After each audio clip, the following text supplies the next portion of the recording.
Yes, my people, I don't come again to update our mindset.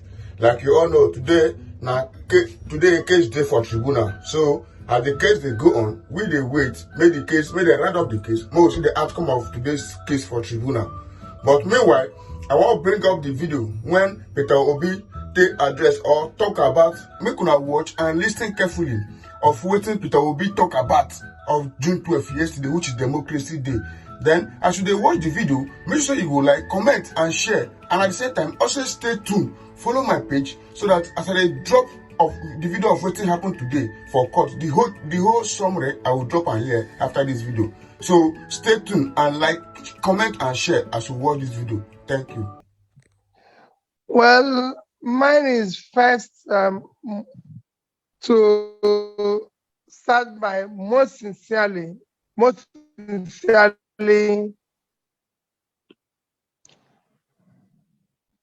gratitude to all of you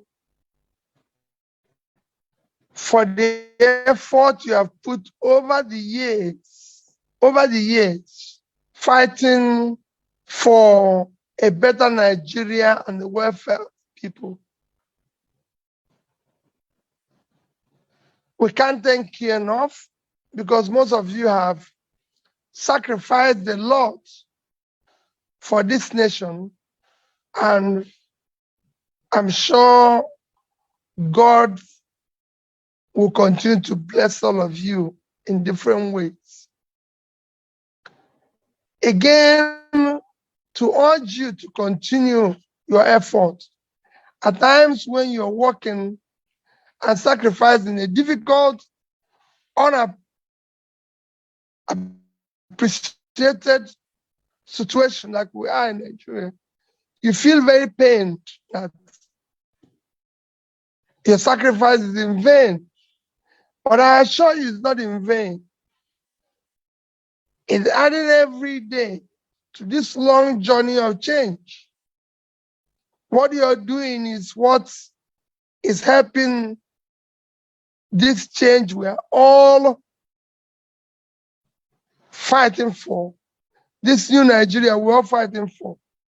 It is your sacrifice and passport. As for the two things you're mentioning, I can say a lot about the election because, of course, I'm in tribunal. The only thing I can say is that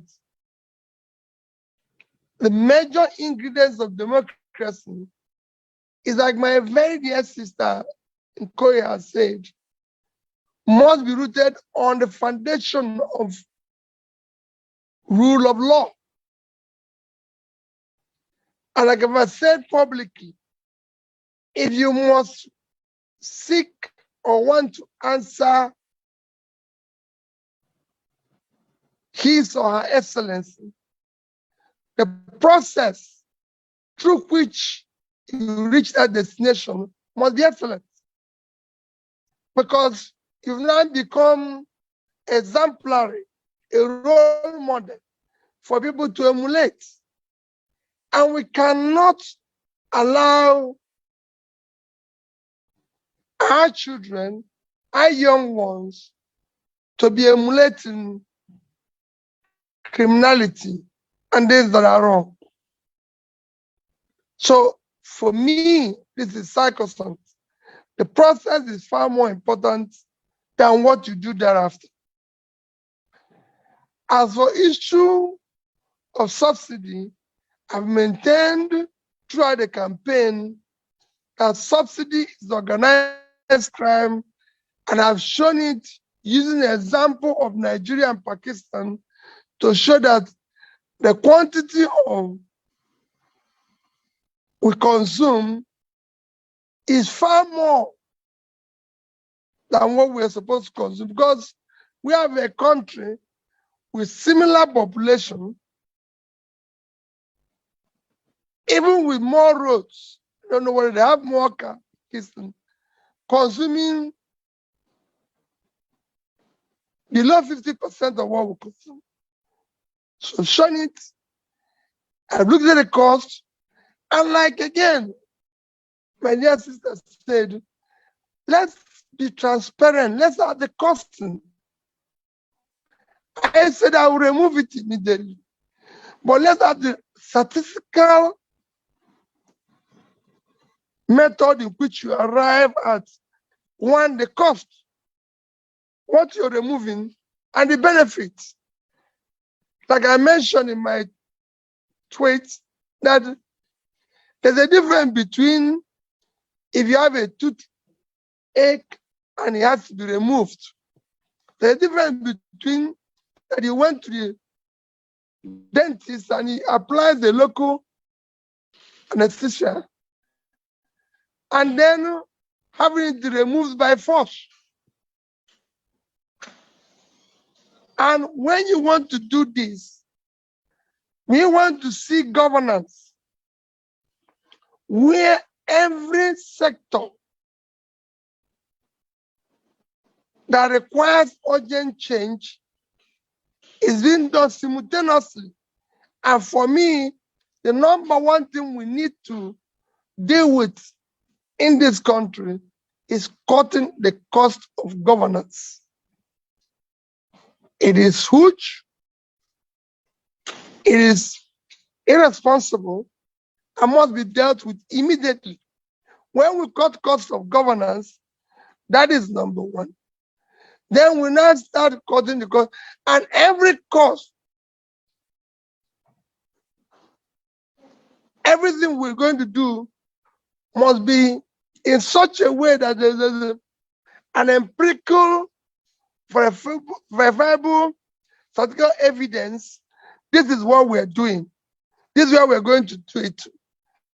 If it's going to involve the public, like issue of subsidy, where we know that the people that will be affected more are those at the lower stratum of the society,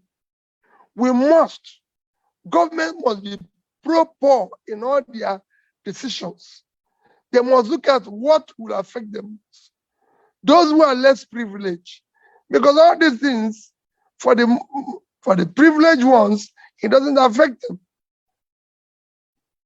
So we must look at it.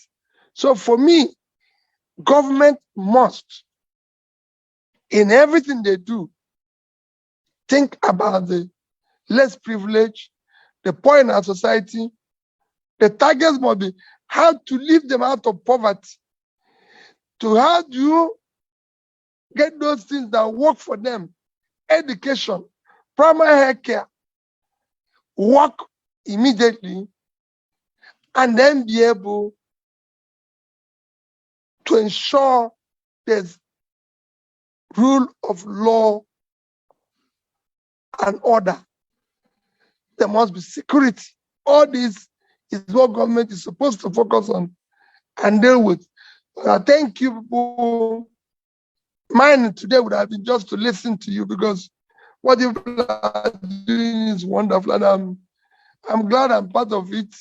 I've been listening since the beginning, and I'm sure I'll listen to the end. So once again, thank you. Thank you. The job of the leader is to listen more and be able to ensure that he governs by ensuring that it's government that is demand-driven, not supply-driven. So I'm not going to tell you much, but to listen to you, I'm taking note.